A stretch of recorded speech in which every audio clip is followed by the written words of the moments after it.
Episode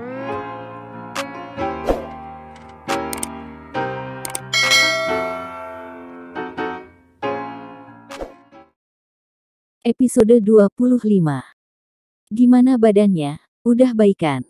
Tanya Brian mengkhawatirkan tubuh sang istri yang belum sepenuhnya pulih dari rumah sakit tadi. Entah Brian seharian terus saja memikirkan kondisi Sheila yang kurang stabil, dia rasanya sangat khawatir. Apakah dia sudah mulai jatuh cinta dengan sang istri yang dinikahinya tanpa tahu siapa? Uncle Stephen memang tidak salah dalam memilih istri untuk Brian, gumam Brian dalam hatinya berterima kasih dengan uncle-nya. Udah baikan kok, jawab Sheila agar sang suami tidak khawatir.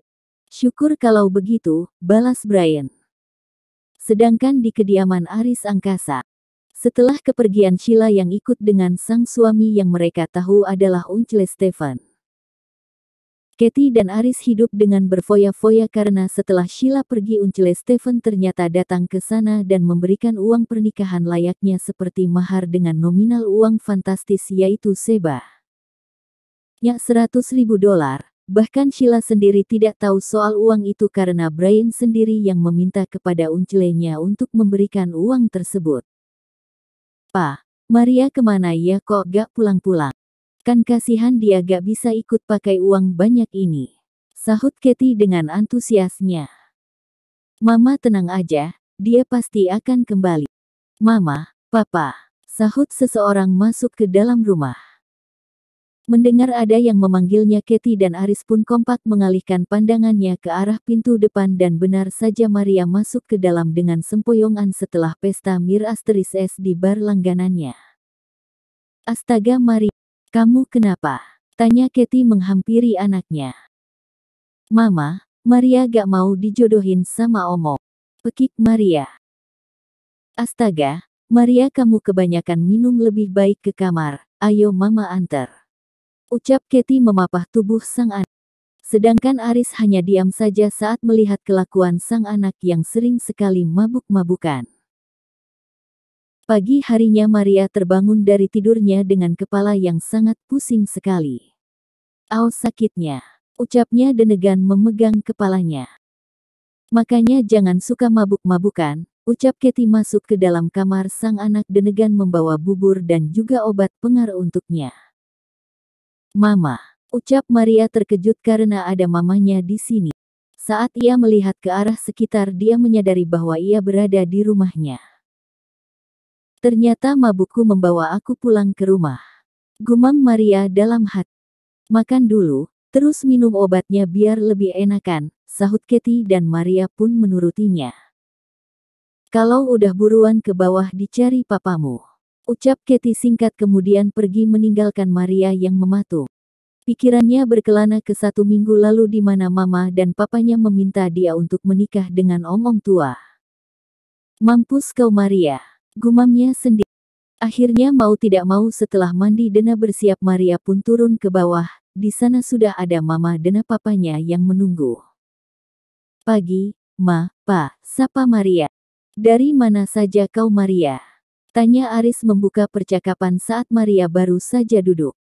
"Maria pergi, Maria gak mau dijodohin Pak. Maria udah besar bisa menentukan jalan hidup Maria sendiri," ucapnya menanggapi pertanyaan dari papanya dengan dramatis. "Kamu gak akan papa dijodohin," ucap Aris dengan santainya. "Maksudnya?" tanya Maria dengan kebingungan. "Karena tuh om-om tua bangka udah mama jodohin sama Sheila sayang," jawab Katie saat Maria bertanya tadi. "Apa?" Betapa syoknya Maria saat tahu kalau Sheila yang dijodohin dengan om-om tua bangka itu. "Mama yakin?" "Iya, sayang. Kamu tenang aja dan juga Tuan Stephen juga memberikan kita uang mahar sebanyak $100,000 sayang," ucap Katie dengan antusias. "Apal $100,000? "Iya, sayang. Mampus kau Sheila, akhirnya aku terhindar dari perjodohan bodoh ini dan malah dapat uang lagi," gumam Maria dalam hatinya, namun ia pungkiri bahwa hatinya sangat senang. "Yeay akhirnya aku gak jadi menikah," pekiknya senang, sedangkan Bo Eljah yang mendengarkan pekikan tersebut teriris hatinya. Betapa malang nasibmu. Dari kecil sudah kesusahan. Waktu besar pun harus menerima nasib buruk ini, gumam Bo Ijah pelan dan tak terasa membuat air matanya pun turun membasahi mengenang nasib majikan baik hatinya yang sudah tidak tinggal di rumah itu. Lagi, sekarang kita sudah kaya dari dulu sayang, kita bisa belanja dan hangout. Ujar Katie dengan bangganya. Mendengarkan hal itu Maria pun melebarkan matanya antusias. Beneran Ma? Iya, sayang. Kalau gitu kapan kita bisa belanja Ma? Tanya Maria karena wanita satu ini sangat gila akan belanja apalagi dengan barang-barang branded. Sekarang, sahut Katie membuat Marial melebarkan matanya dan mengangguk setuju. Sedangkan Aris hanya tersenyum melihat tingkah anak dan istrinya yang membuat semuanya senang tanpa mereka tahu bagaimana nasib mereka nantinya jika terus menghambur-hamburkan uangnya.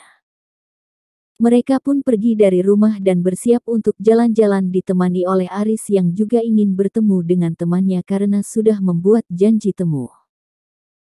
Sedangkan di markas Brandon mengabarkan kepada Stephen dan juga Aldo tangan kanan dari Brian perihal keluarga angkasa.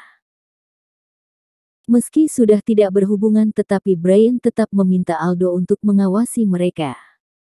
Karena bisa saja mereka akan melakukan hal aneh jika tahu kalau sebenarnya yang menikah dengan Sheila adalah seorang Brian Alban Ardolph bukan Uncle Stephen. Ada apa Brandon? Tanya Uncle Stephen saat tahu Brandon datang. Keluarga angkasa sekarang sesnak berbahagia atas uang tersebut tuan, dan setelah saya selidiki ternyata anak mereka Maria telah kembali ke rumah mereka, ujar Brandon panjang lebar. Sekarang saja sudah pulang. Kemarin malah kabur, ucap Aldo merasa jijik dengan keluarga tersebut. Setelah mengabarkan hal itu Brandon dan Aldo pun berjalan keluar bersama. Mereka memang bersahabat sudah lama dan sudah bertahun-tahun berada di markas elang bersama. Bagaimana dengan tahanan yang kabur? Tanya Brandon. Kita masih mengejarnya. Dari kabar yang aku dapatkan dia sekarang lari ke pelabuhan dan akan menyeberang ke Eropa, namun akan aku pastikan akali dia tidak bisa kabur dari pasukan elang. Ucap Aldo dengan nada seriusnya. Bagus, tangkap saja dia dan segera bunuh. Gak bagus kalau lama-lama orang kayak dia ada di dunia. Ucap Brandon dan mendapat anggukan dari Aldo. Pasti kalau itu, Elo tenang aja. Memang pasukan elang tidak memandang dari mana orang itu berada. Selama dia berbuat salah dan juga kecurangan dengan anggota pasukan elang maka siap-siaplah besok tubuhmu sudah kaku dan dingin serta sudah bersimbah darah. Kejam memang tapi dunia mafia menanggapinya sudah biasa, apalagi pasukan elang salah satu klan mafia yang sangat ditakuti oleh lawan dan tidak ada yang berani berhadapan dengan mereka. Siapa yang cari gara-gara maka abis sudah hidupnya di tangan orang-orang kejam, yaitu pasukan elang klan mafia terkejam di New York bahkan di dunia mafia.